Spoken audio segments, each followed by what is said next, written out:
So today we're looking at Super Nintendo inside a Retrobat. So some of you might refer to this as a Super NES or even a Snes, and in some parts of the world it's also known as a Super Famicom.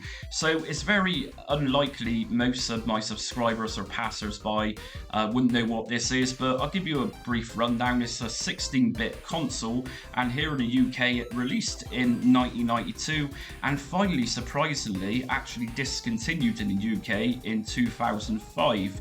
The Super Nintendo had many quality games such as Super Castlevania, Super Mario World. It's where Super Mario Kart came from, originally introduced on the Super Nintendo. We had Super Metroid, plenty of really good quality games, and the Super Nintendo was competing against the Sega Mega Drive or Sega Genesis at the time, which came out slightly before the Super Nintendo did. So the Super Nintendo also had a very nice way of rendering polygon 3D graphics in its games, known as the Super FX chip. So it was in some ways far ahead of its time. But anyways, what we're going to do today is show you which file extensions you need inside a Retrobat. I'm going to show you how to get your Super Nintendo games looking really cool. And if you've got a Super Nintendo Mini or a Super Famicom Mini, you can actually transfer the games onto your PC to use in Retrobat to get a much superior picture. So anyways, if you're interested in this, check this one out.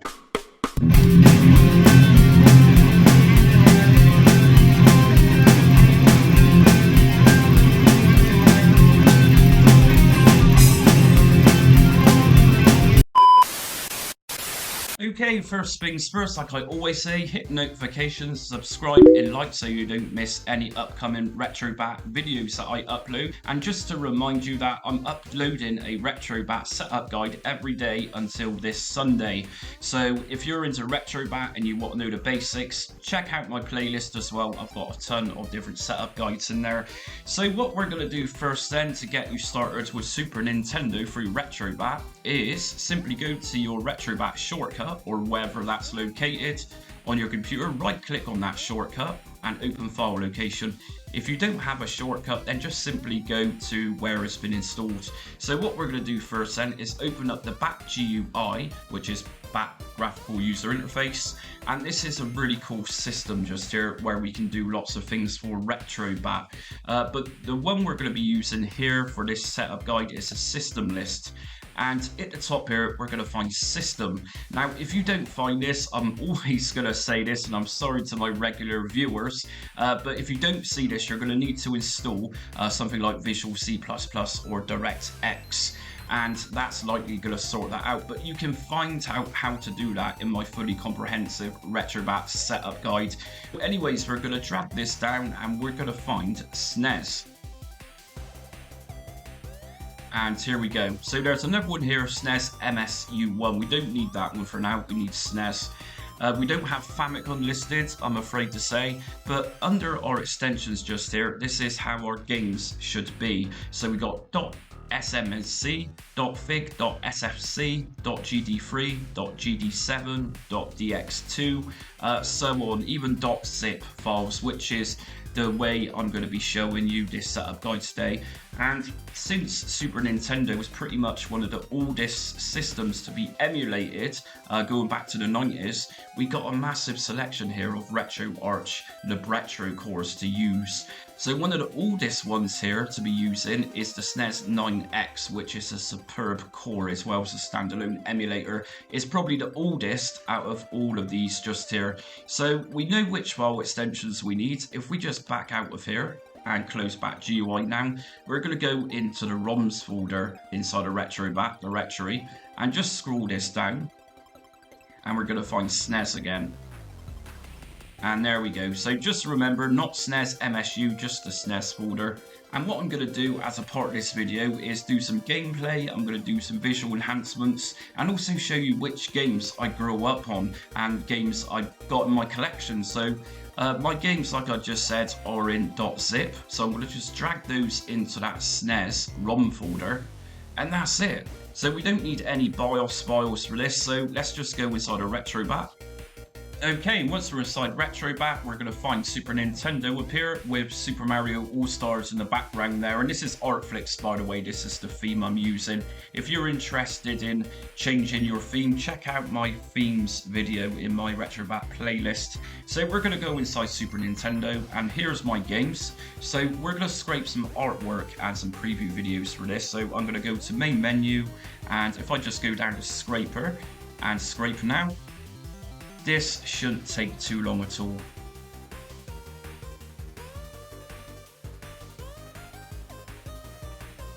Okie doke, so once scraping is finished, like it says at the top, update game list to apply changes. So in main menu, we're just going to go to game settings, update game list, and just press on yes. And here we go, so preview video, along with everything else that we need. So let's just boot up a game from scratch and see what this does.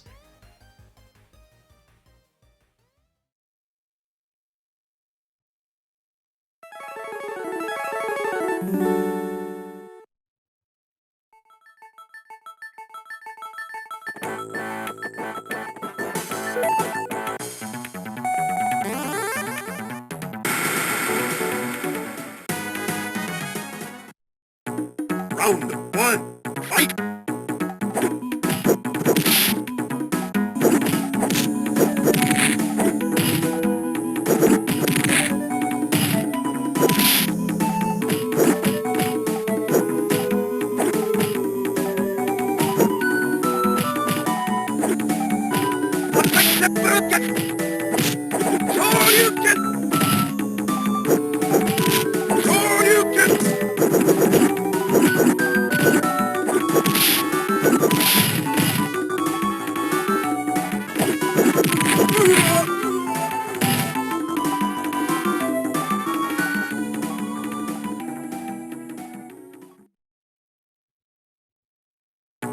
Round two, fight!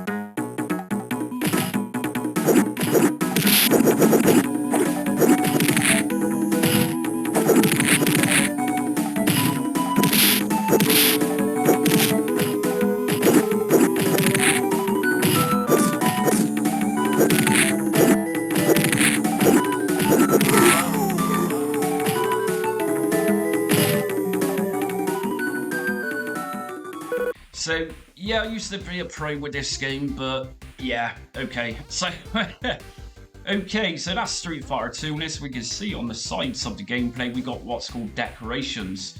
So let's look at video settings for this. So first of all, I'm going to go to View Options, Advanced System Options, and under Emulator, we have got several different cores just here from Retroarch, which are known as the Retro.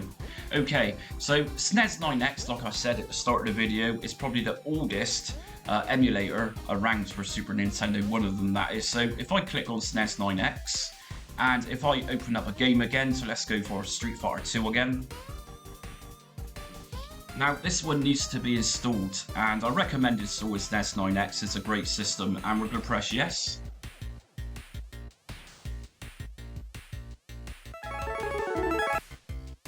Snes 9X is now installed. If we go back to View Options, Advanced System Options, so we're going to find Snes 9X has no video options, but it's not a problem. We can actually do that outside of Retrobat. So let's just close Retrobat down, main menu, and we're going to go back into the Retrobat directory, and we're going to go into the emulators folder, which is just here.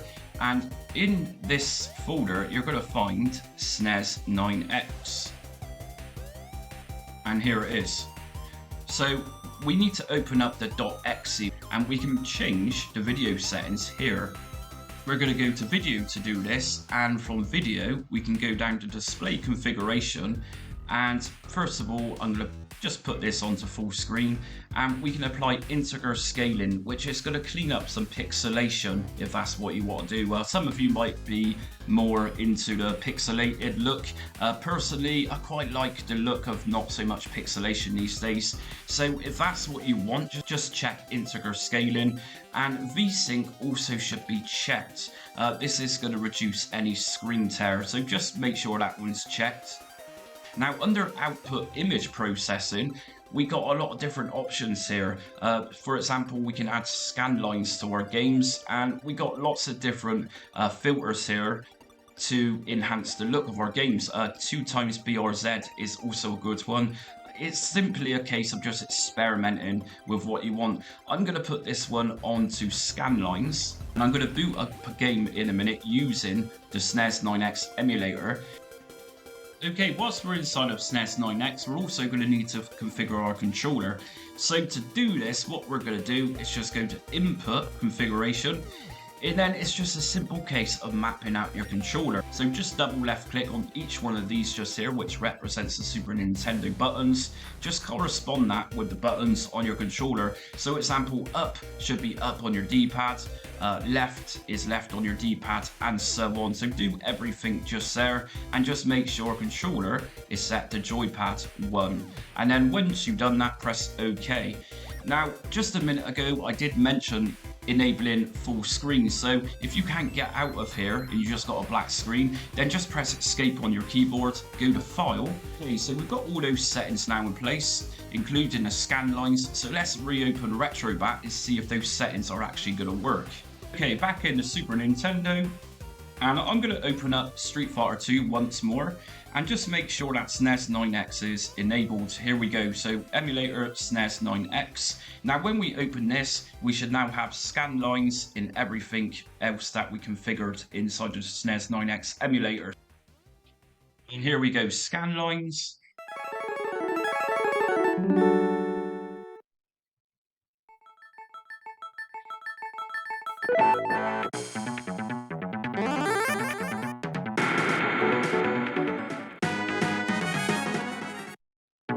Round 1, fight!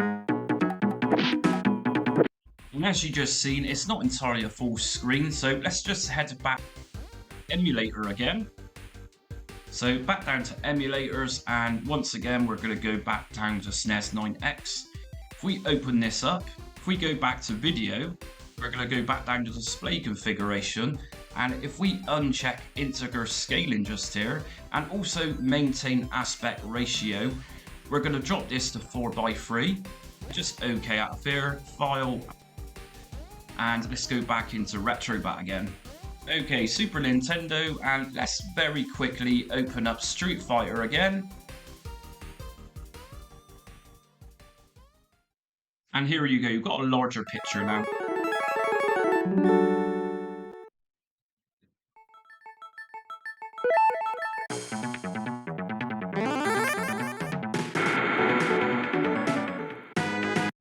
Okay, so just remember, if you're planning on using Snes 9X and you don't like scan lines or anything like that, just go back on the video and just change how that image looks through the scaling options, which I've just showed you. Okay, so let's check out some different features now. So we're going to go back to View Options, Advanced System Options, Emulator, and I'm going to use a different core for this. So BS-NES, which is a Retroarch Libretto core, I'm going to select that, and as you can see, we got a ton of options now instead of using a Snes 9X emulator, but that's down to preference. So first of all, if we go to shader set, we can change the look of our games by using something like curvature, which really gives a retro aesthetic to your games, and I'm going to pop curvature on to show you how this looks. Decorations, you'll notice just a minute ago that our game displayed with the Snes console on each side. If you don't like this, we can take this away by going to none. And if we drop down to game aspect ratio, we can change the display image, the ratio rather, of how our games look. Just bear in mind that Super Nintendo games were designed for 4:3 ratio. So if you go to 16:9, it's going to be very stretched. And if you're planning on using a decoration, then always set this one to 4:3, otherwise most of your gameplay is going to be cut away by the decorations. So the one I recommend here is full. And we're going to drop down to integer scaling and just make sure this one's on. Now just remember, with Retrobat, if you go to auto, it's going to select the next option. So auto or on will be fine. Vertical sync, we're going to put yes, because remember, vertical sync takes away screen tear. And if we drop down to advanced settings, visual rendering, we can pop bilinear filtering on, and again that's going to take away any pixelation if you don't particularly like it. If you do like pixelation, then just make sure this one is turned off. And another great feature with using Snes through Retrobat, like we can see here, is blur emulation. So just like it says, it simulates standard definition TV resolution. So it can look really authentic if that's what you want. So if you want to try that, just make sure that one's turned on. Now we got mode 7 scale, and again this is literally going to clean up your image. So let's just check this out. So mode 7 scale, I'm going to pop this one to 5 times. And whilst I'm here, I'm going to just remind you, if you get any issues using your controllers, if you just go down to drivers and down to controllers, by auto this is going to be picking up SDL drivers. If you can't control your games correctly, just pop this onto X input. So let's check out a game with these video settings applied.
Bubsy, and I know that one gets criticised a lot, but that's a childhood favourite, and I got very good memories of playing Bubsy. It's just a shame about the later sequels, which are continuing to be put out today.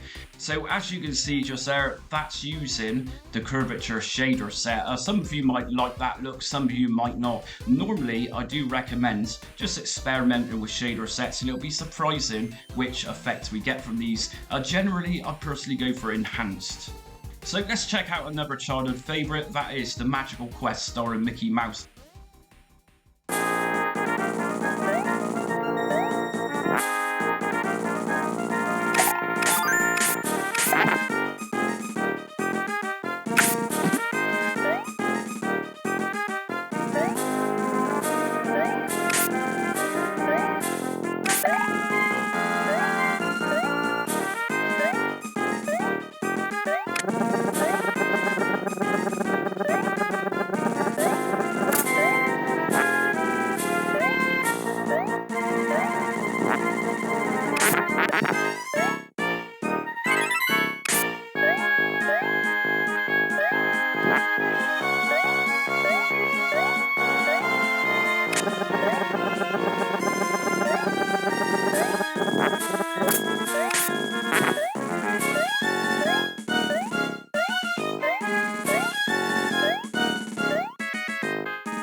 And just to remind you, if you want your video settings to be defaulted rather than have all these changes, maybe it looks a little bit messy, just go to Advanced System Options.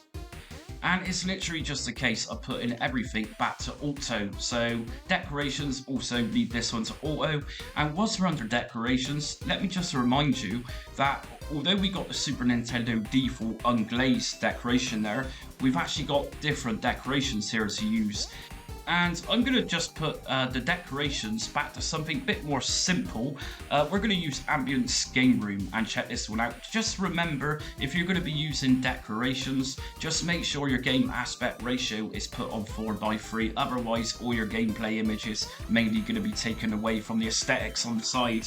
So we're going to open this up now with all default video settings with that decoration. So let's open up the Lawnmower Man.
And it's very unfortunate how that one gets slagged off a lot, but again, it's one of my childhood favourites, The Lawnmower Man, and the film wasn't too bad either. So next up, we got the Addams Family.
Addams Family, such a great game. That was also ported onto the Commodore Amiga as well. It's the Addams Family, which really sold me as a kid to have a Super Nintendo, and I did for Christmas around 93, I think it might have been, or 94. So for my next game, I'm going to take away that decoration and just put this one to none for this. And I'm going to open up most people's favourite, which is Turtles in Time.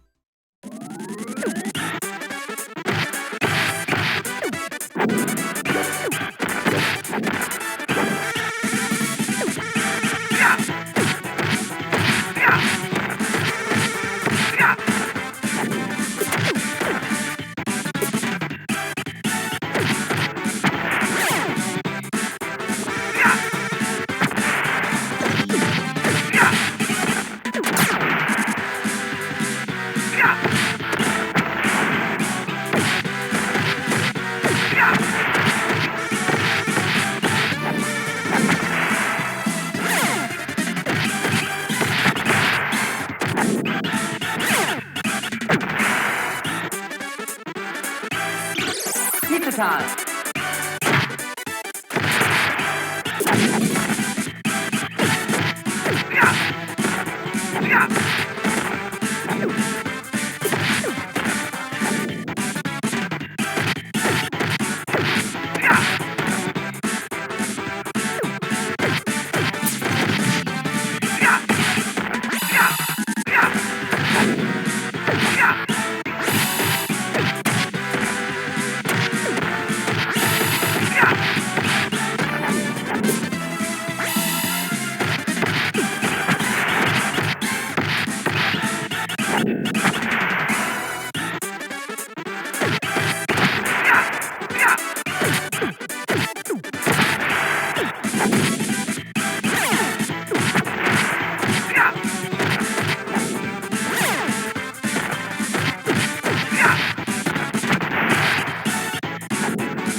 Awesome game, and if you are new to Super Nintendo, which is quite unlikely, do check that one out, it's highly rated.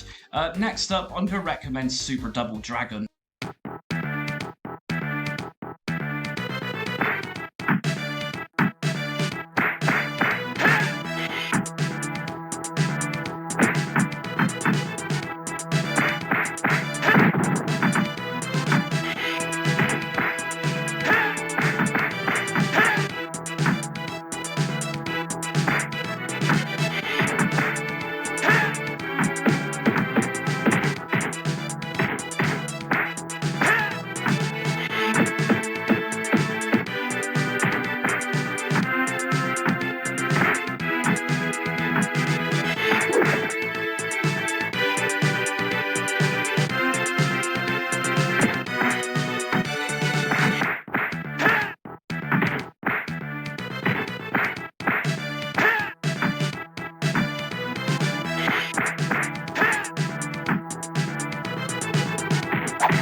Game, and it was quite a welcome having played the 3 original Nintendo NES Double Dragon games. So the first thing I noticed with Super Double Dragon at the time was that amazing stereo sound. It sounded so great at the time.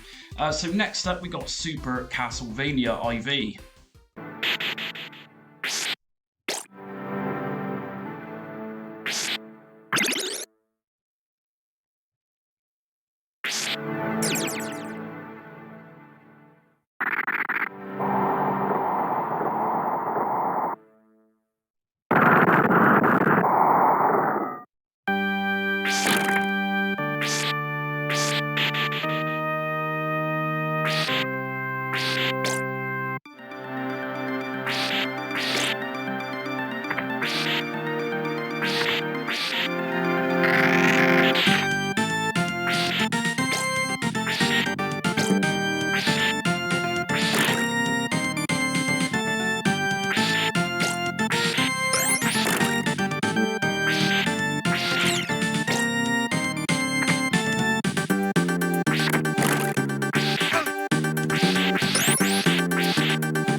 So that's it for my Super Nintendo, SNES or Super NES Retrobat setup guide today. I've gone through some video settings with you and showed you how to download an emulator through Retrobat and play about with his video settings. So generally all the cores, the Retroarch cores inside of Retrobat to support your Super NES games are very much matured, and you're not going to find many problems with any of these cores to my knowledge. So if you're new to my channel and you like what you see today, hit notifications, subscribe and like so you don't miss upcoming Retrobat content, and also be sure to check out my massive playlist on Retrobat. I've done a ton of video setup guides for different systems through Retrobat, and also be sure to check me out on social media. I'm on Twitter, Facebook, TikTok and Instagram, and I'm also asking for small donations for my channel just to enhance things, so next year I can start working on different projects to help you out in your retro endeavors. But anyways, until next time, stay retro.